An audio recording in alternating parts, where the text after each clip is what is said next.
High ସାଙ୍ଗମାନେ, ଦେଖନ୍ତୁ ମୁଁ ଯାଇଥିଲି ଅଷ୍ଟଶମ୍ଭୁ ମନ୍ଦିର ଦର୍ଶନ କରିବାକୁ।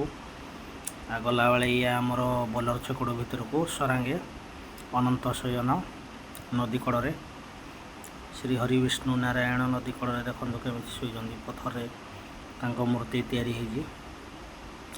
ବହୁତ ସୁନ୍ଦର ଲାଗିଲା, ବହୁତ ଭଲ ପ୍ଲେସ୍। ପାଖରେ ବ୍ରାହ୍ମଣୀ ନଦୀ ହେଇଛି। ଶ୍ରୀ ହରି ବିଷ୍ଣୁ ନାରାୟଣ ଶୋଇଛନ୍ତି। ସେଠୁ ଗଲା ପରେ ଆମର ଛିନ୍ନମସ୍ତା ମା, ଟିକେ ଆଗକୁ ଗଲା ପରେ ଡାହାଣ ପଟେ ମନ୍ଦିର ମାଆଙ୍କର ବହୁତ ବଢ଼ିଆ ସୁନ୍ଦର ଲାଗିଲା ମନ୍ଦିରଟି ବି। ମା ଛିନ୍ନମସ୍ତା ମନ୍ଦିର ଯେଉଁ ଭାଇ ଭଉଣୀମାନେ ଦେଖି ଯାଇନାହାନ୍ତି ସେମାନେ ନିଶ୍ଚୟ ଟିକେ ଯିବେ। ଦେଖନ୍ତୁ ମାଆଙ୍କର ମନ୍ଦିରଟି କେତେ ସୁନ୍ଦର ହେଇଛି।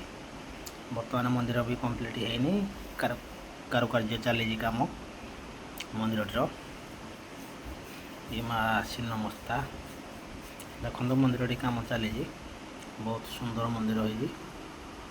ଆଉ ମା ଛିନ୍ନମସ୍ତା ଦେବୀ ଏଇଠି ଅଛନ୍ତି।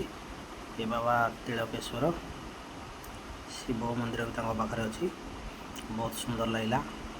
ଆମେ ପଳେଇଲୁ ଅଷ୍ଟଶମ୍ଭୁ ମନ୍ଦିର। ବାବା ଅଷ୍ଟଶମ୍ଭୁକୁ ଦର୍ଶନ କରି